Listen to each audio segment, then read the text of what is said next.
Hello everybody and welcome to this month's financial planning update for May 2021. My name's Matthew Smith, Managing Director of Buckingham Gate Chartered Financial Planners. First and foremost, we'll go through our usual market update and just see how the main market indices have performed this year thus far. It's interesting to note we had a fairly significant sell-off in early May, and this was primarily down to fears over increasing inflation and also a bit of an easing off of demand for the big US technology stocks. What's also really interesting about this story is to look at the Ftse 100, the UK index, and once again it's overtaken both the US and the global indices. Now this is quite an unusual position based on the last 5 or 6 years really, where the US market has tended to be leading the pack. And so it is pleasing to see the UK market coming back into favour. And that's probably also down to our fairly advanced vaccination programme when it comes to the COVID vaccines as well.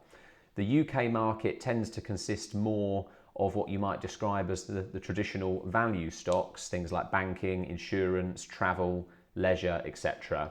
So it's nice to see those businesses performing, relatively speaking, better than some of the other global markets. And of course that will help portfolios as well.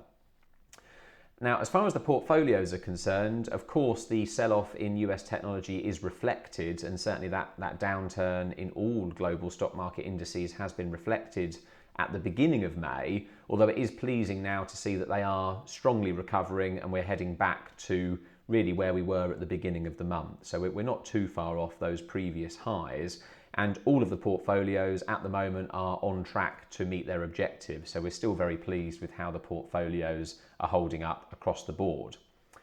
A question that we often get asked is looking at the performance between the balanced active and the balanced passive. That the reason we use balanced here is because that's the most common portfolio selection among our clients, and people are often interested to compare the active or the passive variance. So you'll notice here that in fact the two of them are so close to identical, it almost makes no difference actually. And quite unusually, the active portfolio has just inched ahead. Since we've been running both of the portfolios side by side, the passive portfolio has tended to outperform just by a fraction, and you'll note that on the graph, although interesting to see that the active portfolio has now taken the lead, although we are only talking about a few fractions of a percent. So nothing too much to write home about there, and the portfolios again are behaving exactly as we would expect them to do. Now the final sort of stock market linked issue I'd like to highlight this update is the performance of the UK gilt index. So gilts we have not included within the portfolio for a very long time, and primarily this graph is the reason why. Gilt yields have been historically very, very low for a number of years now, and we've been in a situation where the 10-year government bond has been paying something like 0.1 or 0.2%. And in the last few months, we've actually seen the 10-year gilt yield quadruple, in fact more than quadruple, from around 0.2% to about 0.85%. Now, that still won't seem like a particularly attractive return, and indeed it's probably not, but it's the scale of change that's really interesting here, that the yield has quadrupled, and of course that means that the capital price of gilts has fallen, and in fact UK gilts have lost 6% of their value just over since the start of this year. And this really is the reason why we've not held gilts in the portfolio for some time now.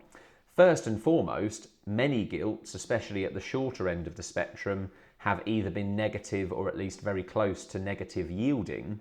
And of course, gilts have an inverse correlation with interest rates.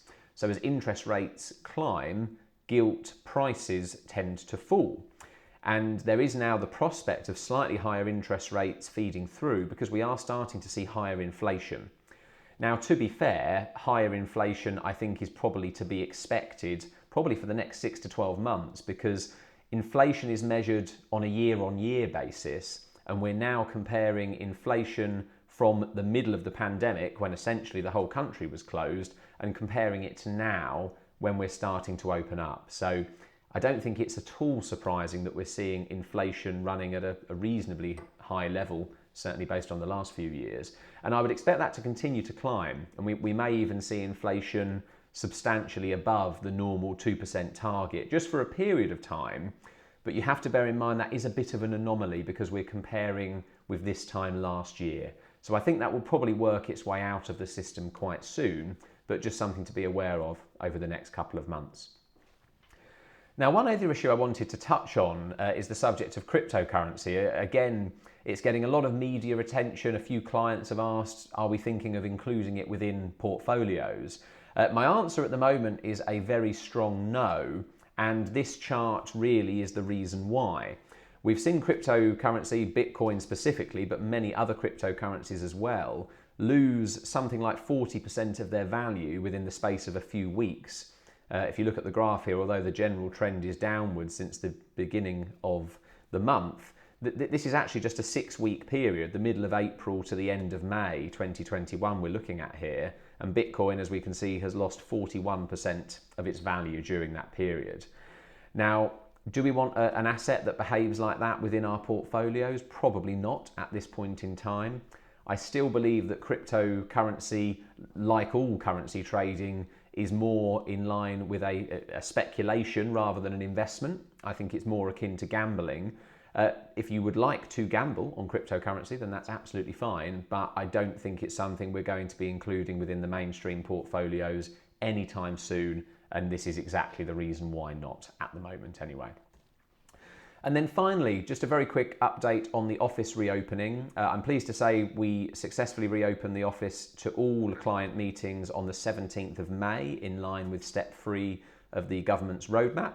Thus far, that's all running very smoothly. The staff are very happy to be back, although many clients are still requesting Zoom meetings for various reasons, and we're absolutely happy to accommodate that. So as things stand, we have the ability to offer clients meetings either in the office in London or alternatively over Zoom if that's your preference, and we're very comfortable to offer either of those options to clients, and I suspect that will remain a permanent feature moving forward.